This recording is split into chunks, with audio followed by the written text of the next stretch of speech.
What's up guys, it's Ugly here, and in this video, I'm here to teach you everything you need to know to start playing Keyforge, the unique card game by Richard Garfield and published by Ghost Galaxy. First things first, is Keyforge worth picking up in 2024? Absolutely, no doubt about it. Ghost Galaxy is doing a fantastic job revamping the game after buying it from Fantasy Flight Games, and they're pushing out new expansions every 6 to 12 months, adding new mechanics to keep the game fresh and interesting, while also making sure that older sets can still remain competitive. Anyway, enough about that, let's get into the video. Now, what makes Keyforge so cool is that every deck you play is unique from one another. No two decks are the same, and each deck is pre-built from the manufacturer using an algorithm. There's no deck building. The decks come pre-constructed and you play with them as is. There is a format called Alliance that includes some deck building, but I don't recommend it for new players and won't really get into it for the sake of this video. The uniqueness of the game is cool because there's no net decking, and your strategy will become unique for each deck you play. The object of the game is to forge 3 keys before your opponent does. You forge keys by spending 6 amber, which is the main currency of the game, at the start of your turn. You gain amber, typically from the main supply, by playing cards, reaping with creatures, and by certain card effects. Each deck contains 36 cards composed of 3 random houses, 12 cards for each house. Houses are like suits of Keyforge. Each house has its own sort of unique archetype. For example, House Brobnar contains big, beefy Norse Viking people that love to fight, while House Sanctum contains paladins and holy knights that control the board and have a lot of armor and healing and things like that. The game is played in a series of turns, just like any other card game. On your turn, you would perform the following steps in this order. Step 1, forge a key. If you have enough amber to forge, you must forge. This is not optional. Step 2, declare a house. Also during this step is where you will choose whether or not to take all of the cards in your archives. This technically isn't a separate step, but it is done after declaring a house and before playing cards. Step 3, play, use, or discard cards of that declared house. Step 4, ready all of your exhausted cards in play. Step 5, draw up to 6 cards. You can play and use as many cards from the declared house as you'd like during your turn. There's no limit, no mana cost, and no limit to amount of creatures you can have on the board at one time. However, you can only use cards of that house on your turn unless they have an Omni ability or the versatile keyword, which we'll get into a little bit later. For example, if I call House Geistoid on my turn, I can only play Geistoid cards from my hand and use the Geistoid cards I have in play, not the creatures or artifacts from any other house. In Keyforge, there are 4 different types of cards: creatures, artifacts, actions, and upgrades. Each card has the house it belongs to in the upper left corner. Beneath that, many cards have pips that will give bonuses immediately when they're played, before resolving any other card effects. Amber pips gain amber from the supply. Draw pips draw a card. Discard pips mean you must discard a card, which is not optional. Damage pips deal 1 damage per pip, and you must deal the damage to something, even if it's a friendly creature. And capture pips that capture from your opponent, which we'll describe capturing a little bit later. Instead of playing cards, you can simply discard them to free up hand space or to activate scrap abilities, but you do not activate their bonus pips when you discard the card. Sometimes you'll want to play certain cards just for their amber bonuses or other pips, even though the effect may not benefit you or even take effect at that point. Creatures and artifacts enter play exhausted. Exhausted cards are rotated sideways to mark that they are exhausted, and they ready at the end of your turn. Some cards have a play ability, which will take place as soon as the card is played after the pips are resolved. Some abilities may have you archive a card. When a card is archived, it is placed face down in an archives pile next to your discard pile. If you're told to just archive a card, some Logos cards will do this, it is archived from your hand. You can choose to take your archives into your hand at the start of your turn. The archives are a good place to store cards that you may want to use in future turns, and it's smart to archive cards of the same house so that way you get a big turn with more cards than your typical 6 in hand. Note, if you do choose to take your archives, you must take all of the cards in there. You cannot pick and choose which ones to take. If for whatever reason your opponent's cards are in your archives from cards like Scoop Up, these will actually return to your opponent's hand when you choose to pick up your archives. Also, please note that you can't just archive cards whenever you want. You can only archive cards when a card tells you to archive something. In Keyforge, your side of the field will typically look like this. You'll have your battle line where you play your creatures, your artifacts area where you will play artifact cards, and your keys, face down at the start and flipped face up as you forge them. Below that, you'll have areas for your identity card, which is the card that contains your deck list, your deck placed face down, your discard pile placed face up, and your archives placed face down as you're told to archive cards. Put them all together, and this is what your field will typically look like during a game of Keyforge. Creatures have a power value and an armor value. Armor value mitigates X amount of damage and needs to be broken through in order to deal damage to that creature. Armor resets at the end of each player's turn. A creature's power value determines both its health and its damage it deals when fighting. If a creature has equal or more damage on it than its current power value, it is destroyed and sent to the discard pile. This is important because some cards can actually reduce a creature's power value and make it weaker while it still has enough damage on it to now kill it. Creatures enter the battle line exhausted, similar to Summoning Sickness, and are played on either the far left or far right of the battle line, which is also known as the flank. You cannot put creatures in between others unless they have the keyword deploy.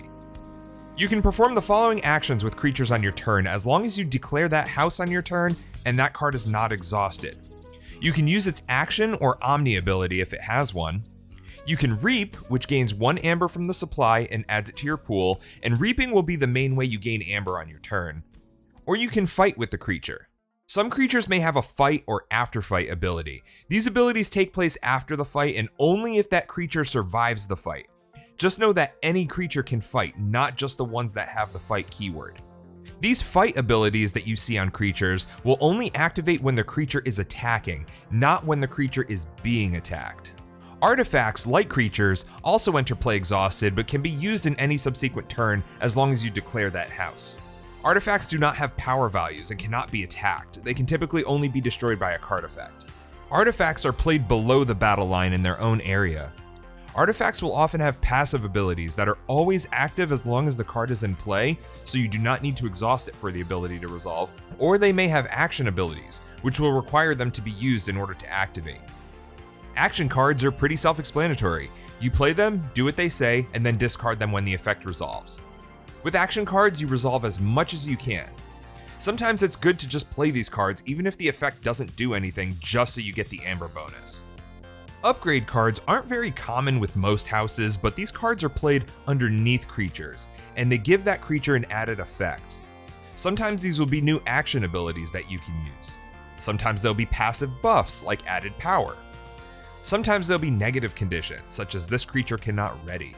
It's good to note that these upgrades can be played on your opponent's creatures as well as your own. There are plenty of upgrades in the game that have detrimental effects when equipped to creatures, so these you may actually want to equip to your opponent's creatures, not your own. When the creature leaves play, the upgrade is sent to the original owner's discard pile.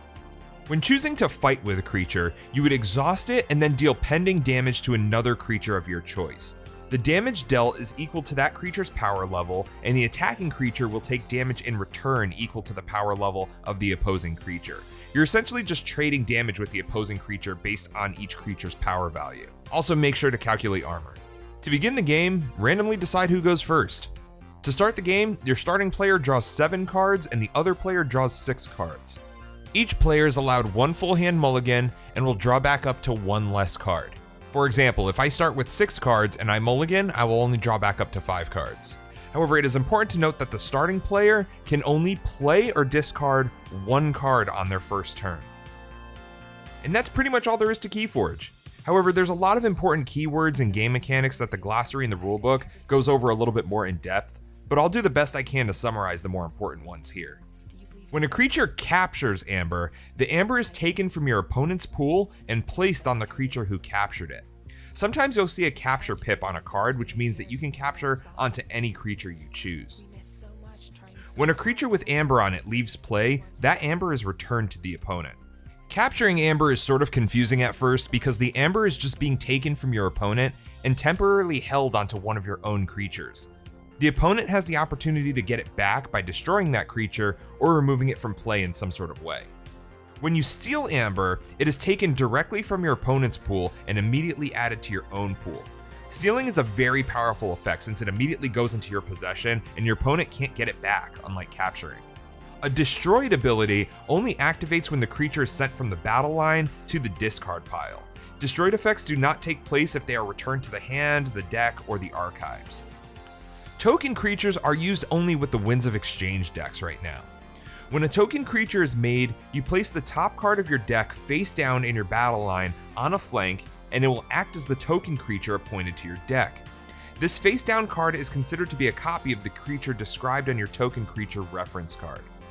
Each Winds of Exchange deck comes with a token creature reference card that is placed face up in front of you to show what your token creatures will be with that deck. Token creatures can be used just like creatures and count as creatures for the purpose of card ability. You may look at the reverse side of your token creatures in play, however you cannot look at the reverse side of your opponent's token creatures.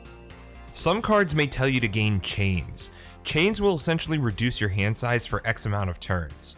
When you draw cards during the draw phase, you shed one of those chains and draw fewer cards depending on the amount of chains you have. The amount of cards your hand is reduced by depends on the amount of chains you currently have.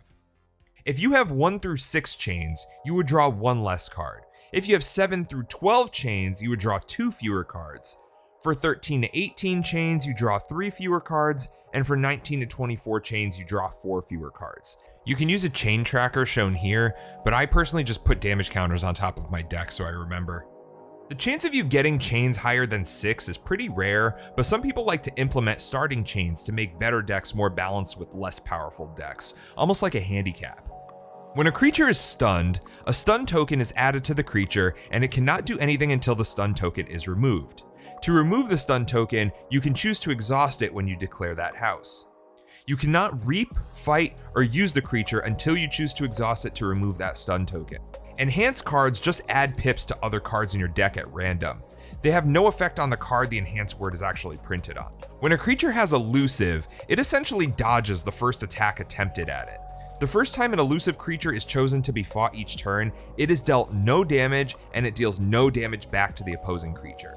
However, it's important to note that with elusive, the creature can still be damaged or killed off if it takes damage from another card's ability or something like a splash attack. When a creature has skirmish, it can attack without taking any damage in return.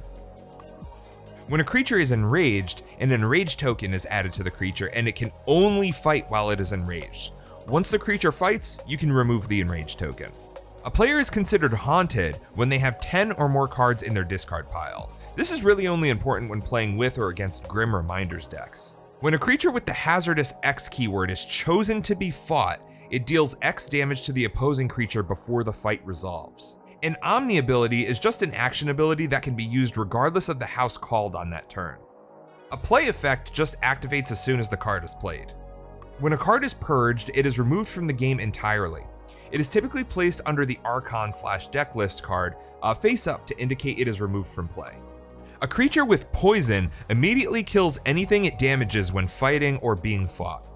Poison has no effect if all of the damage is prevented by armor or prevented by another ability.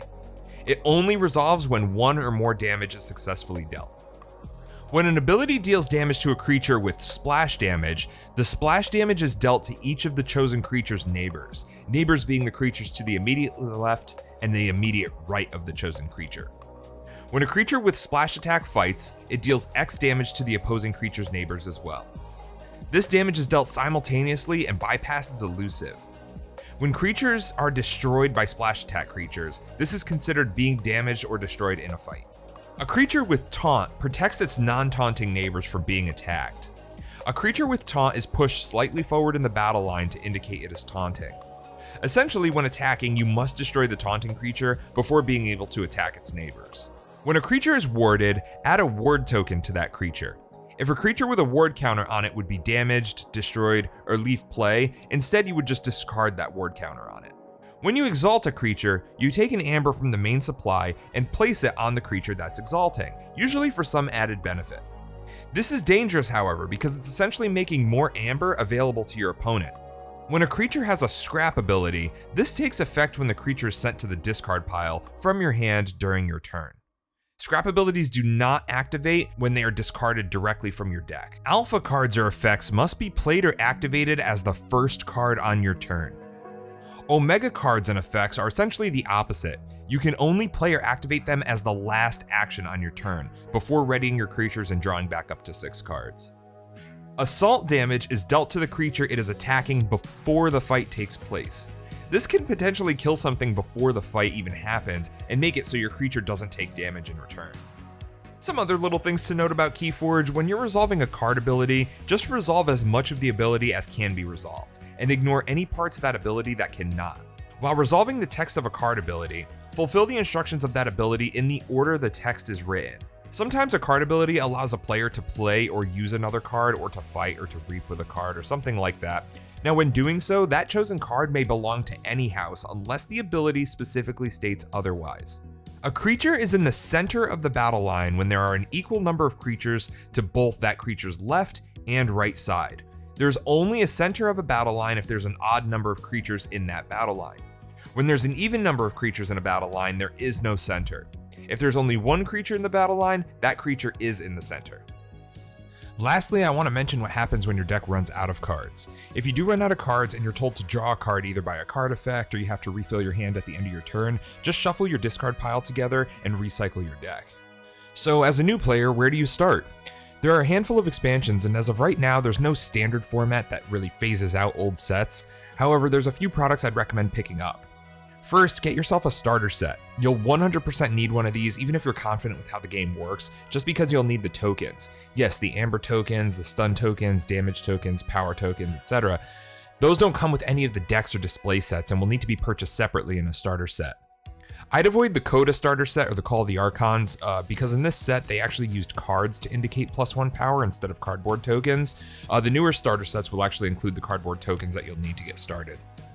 I'd recommend the Age of Ascension or Winds of Exchange starter set for the latest tokens. However, to actually start playing the game, I'd avoid the Winds of Exchange decks and instead just pick up a display for Coda, which is called the Archons, or AOA or Age of Ascension.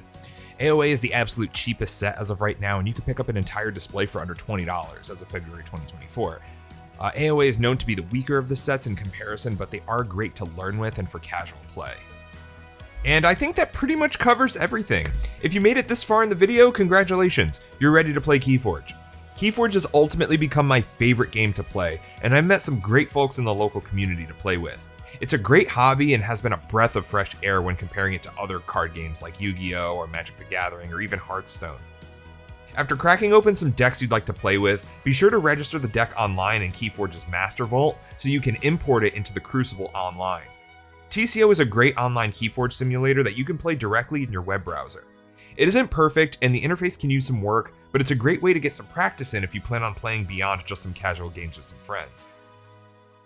Anyways, I'm not sure if my channel will contain more Keyforge content in the future, but it's become my latest obsession that I don't see dying out very soon. If you liked the video, let me know if you'd like to see more. Don't forget to like and subscribe. Thanks for watching everyone, and take care.